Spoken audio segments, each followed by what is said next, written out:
इस्लामिया अपना 105वां यौम तासीस मना रहा है। इस सिलसिले में 6 दिन का एक मेले का एहतमाम किया गया था और आज मेले का आखिरी दिन है। इस मेले में न सिर्फ आपको खाने पीने की चीज़ें, स्टॉल्स देखने को मिलेंगे, बल्कि हमारे जामिया मिलिया इस्लामिया के मुख्तलिफ डिपार्टमेंट्स की जो अपनी एक्टिविटीज़ हैं उसके सिलसिले में भी स्टॉल्स लगाए गए। कई एक स्टॉल्स की मैंने सैर कराई, वहाँ के लोगों से मुलाकात कराई और उनकी एक्टिविटीज़ के बारे में बताया। आज जामिया मिलिया इस्लामिया के फैकल्टी ऑफ एजुकेशन में एक ऐसा डिपार्टमेंट है जिसका नाम है adult education and extension centre. यहाँ से तालीम के बारे में या बड़ों की तालीम कैसे होती है उसके बारे में रिसर्च और मास्टर्स की डिग्री दी जाती है। और आपको पता है कि जामिया मिलिया इस्लामिया ने तालीम के मैदान में वो संग मील कायम किए कि जब भी हिंदुस्तान में एजुकेशन की तारीख़ लिखी जाएगी और ख़ास तौर से आज़ादी के बाद या आज़ादी के पहले की, तो हम जामिया मिलिया इस्लामिया के एजुकेशन डिपार्टमेंट को, जिसे उस ज़माने में उस्तादों का मदरसा कहा जाता था, हम उन उस्तादों के मदरसे को नहीं भूल सकते जहाँ से नई तालीम का आगाज़ हुआ था। वहीं गांधी जी भी थे, वहीं ज़ाकिर हुसैन भी थे, वहीं पर और दूसरे असातिज़ा थे जिनका नाम अभी मुझे याद नहीं आ रहा, लेकिन अगर फैज़ देखें, लिस्ट बनाएं तो बहुत सारे लोग ऐसे मिलेंगे। उसी का एक छोटा सा डिपार्टमेंट है अडल्ट एजुकेशन, जहाँ पर हम एहतमाम करते हैं। और सामीन, आपको ये भी पता है कि किस तरह अडल्ट एजुकेशन के ज़रिए हम तालीम को आम करें। ये सेंटर इस बात की कोशिश कर रहा है कि किस तरह दिल्ली को एक पूरा यानी कि एजुकेटेड लिटरेट सेंटर या लिटरेट स्टेट बनाया जाए। इस सिलसिले में हमारे पास इस सेंटर के डायरेक्टर नासरा शबनम साहबा हैं। मैं उनसे जानना चाहूँगा कि ये सेंटर की एक्टिविटीज़ क्या है, या बताएंगे। अस्सलाम वालेकुम, बहुत शुक्रिया। ये डिपार्टमेंट एक लिटरेसी सेंटर के तहत स्टार्ट हुआ था, गवर्नमेंट प्रोग्राम था। उसके बाद आहिस्ता आहिस्ता इसने बहुत तरक्की करी और ये एक डिपार्टमेंट बन गया जिसमें masters in development extension and PhD in development extension 2 regular programmes हैं। इसके अलावा बहुत सारा काम कम्युनिटीज़ में जाकर आउटरीच एक्टिविटीज़ के थ्रू करते हैं, जिसमें एक्सटेंशन लेक्चर्स कराए जाते हैं। उसमें डिफरेंट इश्यूज़, डिफरेंट प्रोग्राम्स होते हैं, जिसमें अवेयरनेस प्रोग्राम्स हैं, मेनली सेंसिटाइजेशन प्रोग्राम्स हैं और कुछ स्किल डेवलपमेंट प्रोग्राम्स हैं, जिसमें हम जामिया के अराउंड 8 किलोमीटर तक जितने भी हमारे कम्युनिटीज़ हैं, विलेजेस हैं, वहाँ पर जाकर कुछ अवेयरनेस प्रोग्राम्स करते हैं और कुछ स्किल ओरिएंटेड प्रोग्राम्स करते हैं, जिससे कि हम जामिया को बाहर ले जाके, आउट ऑफ वॉल ले जाकर, जामिया के पास जो कुछ भी है वो हम समाज को देना चाहते हैं। और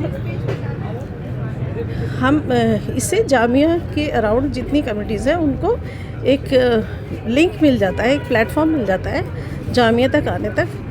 और उसमें कुछ बच्चे ऐसे हैं जो आगे आकर जामिया में मेन स्ट्रीम हो जाते हैं और उसमें जामिया का फ़ायदा उठाते हैं। शुक्रिया।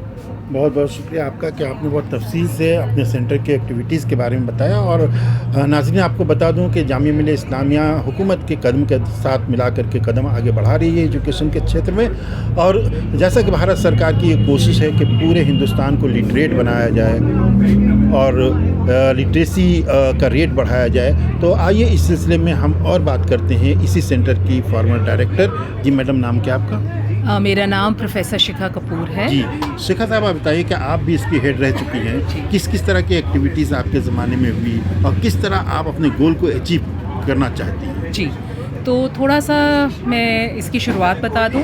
हमारी शुरुआत जो हुई वो हुई एज अ सेंटर, और आज की डेट में हम डिपार्टमेंट बन चुके हैं and we are part of the faculty of social sciences.